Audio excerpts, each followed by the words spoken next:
నమస్కారం, అందరికీ స్వాగతం. మీ అందరి కోసం ఒక ముఖ్యమైన అప్డేట్ తీసుకొచ్చాం. తరచుగా బ్యాంకు పనుల మీద వెళ్లేవాళ్లకి ఒక్కోసారి చిరాకు వస్తుంటుంది.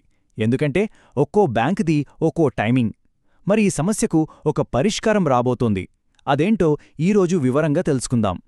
ఇలాంటి మరిన్ని లేటెస్ట్ అప్డేట్స్ కోసం మా ఛానల్ని తప్పకుండా సబ్స్క్రైబ్ చేసుకోండి. అవును, మనందరికీ ఈ అనుభవం ఉండే ఉంటుంది. ఒక బ్యాంకేమో ఉదయం 10 గంటలకు తెరుస్తారు, ఇంకో బ్యాంకుకు వెళ్తే వాళ్ళు 10:30కు వస్తారు, మరికొన్ని 11 గంటలకు. ఇలా వేర్వేరు టైమింగ్స్ ఉండటం వల్ల మన పనుల్ని ప్లాన్ చేసుకోవడం ఎంత కష్టమో కదా. ఈ కన్ఫ్యూజన్ వల్ల చాలామంది ఇబ్బంది పడుతూనే ఉన్నారు. అయితే ఇకపై ఆ టెన్షన్ ఉండదు, ఎందుకంటే ఈ సమస్యకు ఒక పర్మనెంట్ సొల్యూషన్ రాబోతుంది. అవును, కొత్త ఏడాది నుంచి బ్యాంకింగ్ టైమింగ్స్లో ఒక పెద్ద మార్పు రాబోతుంది. ఇది కస్టమర్ల ఇబ్బందుల్ని చాలా వరకు తగ్గించబోతోందన్నమాట. ఈ కొత్త రూల్ జనవరి 1, 2025 నుంచి అమల్లోకి వస్తుంది. ప్రస్తుతానికైతే మధ్యప్రదేశ్ రాష్ట్రంలో ఈ కీలక నిర్ణయాన్ని తీసుకున్నారు. మరి అసలు ఏంటి ఆ మార్పు? దానివల్ల మనకు ఎలాంటి ఉపయోగం ఉంటుందో ఇప్పుడు చూసేద్దాం. చూడండి, ఇక్కడ తేడా ఎంత క్లియర్గా కనిపిస్తోందో. ఇప్పటిదాకా ఉన్న గందరగోళానికి ఫుల్ స్టాప్ పెడుతూ మధ్యప్రదేశ్లోని అన్ని జాతీయ బ్యాంకులు ఇకపై ఒకే టైంకి పనిచేస్తాయి. ఉదయం 10 గంటల నుంచి సాయంత్రం 4 గంటల వరకు. ఎంత సింపుల్గా అయిపోయిందో కదా. దీన్నే యూనిఫామ్ బ్యాంక్ అవర్స్ అని పిలుస్తున్నారు. అంటే అన్ని బ్యాంకులకు ఒకే పనివేళల అన్నమాట.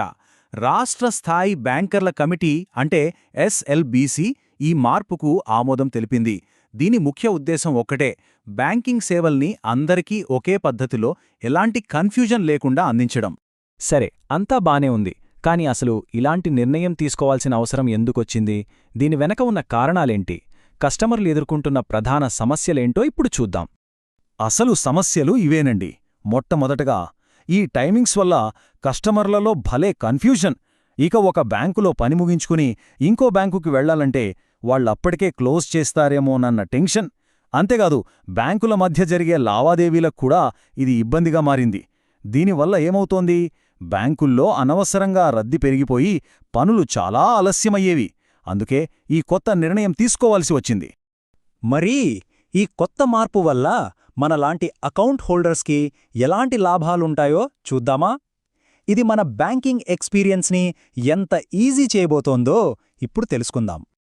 చూడండి, బెనిఫిట్స్ చాలా క్లియర్గా ఉన్నాయి. ఫస్ట్, చాలా కన్వీనియంట్గా ఉంటుంది. ఏ బ్యాంకుకి వెళ్లాలన్నా ఒకే టైం కాబట్టి మన పనుల్ని మార్చుకోవాల్సిన అవసరం లేదు. రెండోది, వెయిటింగ్ టైం తగ్గుతుంది. రద్దీని సరిగ్గా మేనేజ్ చేయడం వల్ల పెద్ద పెద్ద క్యూలలో నిల్చోవాల్సిన పని ఉండదు. ఇక మూడోది, అన్ని బ్యాంకుల మధ్య కోఆర్డినేషన్ పెరగడం వల్ల మన పనులన్నీ ఫాస్ట్గా పూర్తవుతాయి. ఈ మార్పు కేవలం మనకోసమే కాదండోయ్, బ్యాంకులకు, అక్కడ పనిచేసే ఉద్యోగులకు కూడా దీనివల్ల చాలా మేలు జరుగుతుంది. అంటే ఇది అందరికీ ఉపయోగపడే నిర్ణయమన్నమాట. అదెలాగో ఇప్పుడు చూద్దాం.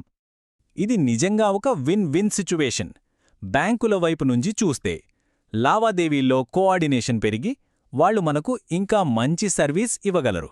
ఇక ఉద్యోగుల విషయానికి వస్తే వాళ్లకి షిఫ్టులు, షెడ్యూల్స్ ప్లాన్ చేసుకోవడం చాలా ఈజీ అవుతుంది. దానివల్ల వాళ్ల ప్రొడక్టివిటీ కూడా పెరుగుతుంది. అయితే ఇప్పుడు అందరి మదిలోనూ ఒకే ప్రశ్న. మధ్యప్రదేశ్లో మొదలైన ఈ మార్పు మన రాష్ట్రంతో సహా దేశంలోని మిగతా రాష్ట్రాలకు కూడా వస్తుందా? ఒకవేళ వస్తే దేశవ్యాప్తంగా బ్యాంకింగ్ ఎలా మారిపోతుందో ఇది చాలా ఇంట్రెస్టింగ్ పాయింట్. బ్యాంకింగ్ రంగ నిపుణులు కూడా ఇదే అభిప్రాయాన్ని వ్యక్తం చేస్తున్నారు.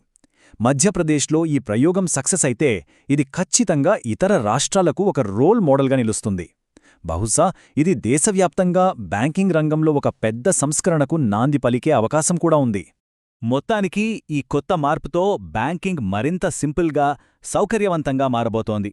ఇలాంటి మరిన్ని ఉపయోగపడే ఆసక్తికరమైన అప్డేట్స్ కోసం మా ఛానల్ను తప్పకుండా సబ్స్క్రైబ్ చేసుకోండి. మరో మంచి టాపిక్తో మళ్ళీ కలుద్దాం.